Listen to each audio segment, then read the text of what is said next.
New images have emerged. The current progress of The Line, the nightmare dystopia city currently being built in the Middle East. And, what's really fascinating is when this video first emerged about the quote unquote line, dystopian city, well, they don't call it dystopian, but I didn't believe it was real.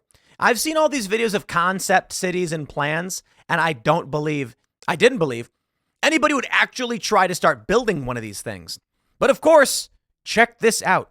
They have actually begun the process of building this ridiculous city called The Line, which would stretch one big line. And basically, I think it's like 110 miles long. Here's a concept image of it.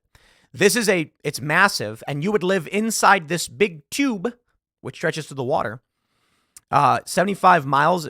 Okay, 75 miles. I don't know why they say 110 somewhere else. Take a look at this aerial photo. You can see they're starting to carve out the landscape to begin building this city. I got to be honest. Look at this. This is actually crazy. I got to be honest. I'm pretty much into it. Totally into it. You know why? Not my country. Don't care. Don't live there. But I do appreciate grandiose endeavors. That someone, this is Mohammed bin Salman, Crown Prince of Saudi Arabia, and he's doing something bold and tremendous. And I can respect it. I don't know if it's a good idea or not, but whatever. I don't know if you guys have seen, there's a video they have. I don't think it's too long where it basically like breaks down. Let me play the video for you so we can actually get an understanding of what the actual thing and polluted cities that ignore nature. Now, a revolution in civilization is taking place. Oh, is it? Imagine a traditional city and consolidating its footprint, designing to protect and enhance nature.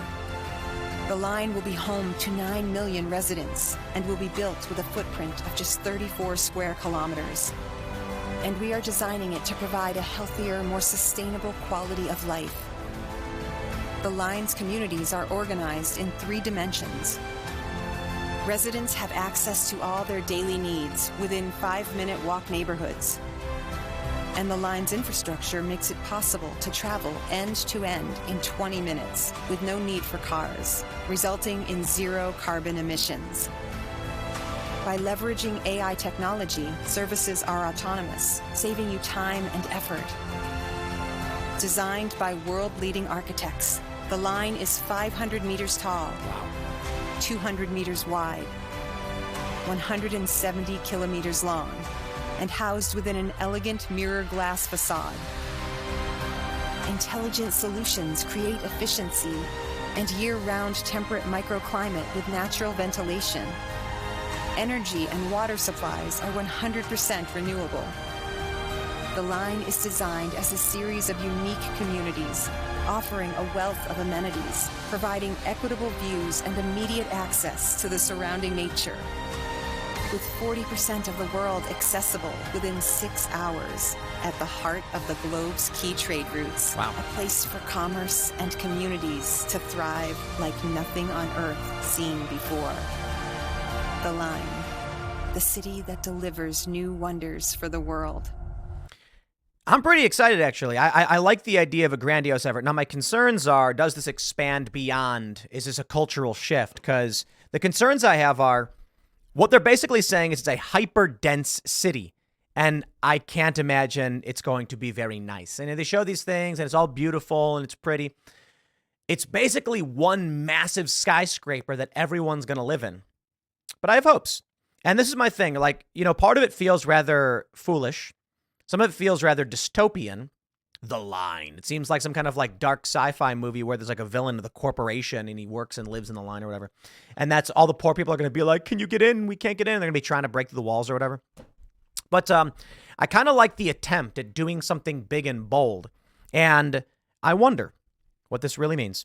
Now, I'm going to say it again. The reason I'm recording this, I didn't think they were actually going to do it. This video comes out and everyone's talking about this ridiculous concept. And I'm like, get out of here, I remember with Zeitgeist, you had the Venus Project, circular cities run by supercomputers. This is no different.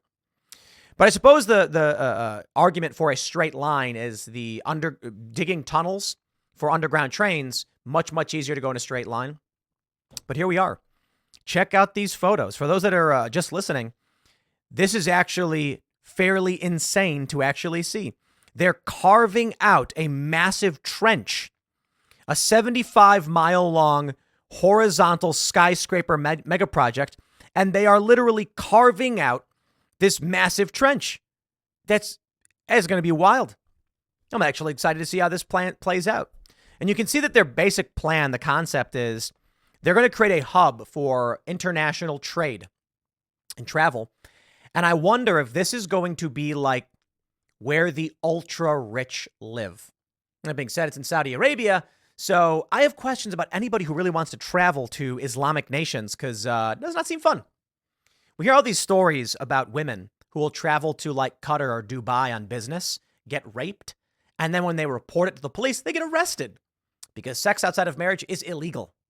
There's also stories of people who have like poppy seed muffins and they test positive for opium and then they face criminal charges. So not interested in flying to your crackpot country. Sorry. But here's the funny thing.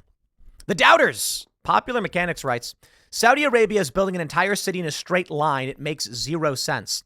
Basic math says the city should actually be a circle, not the line. They're wrong. I can't believe they're actually building it.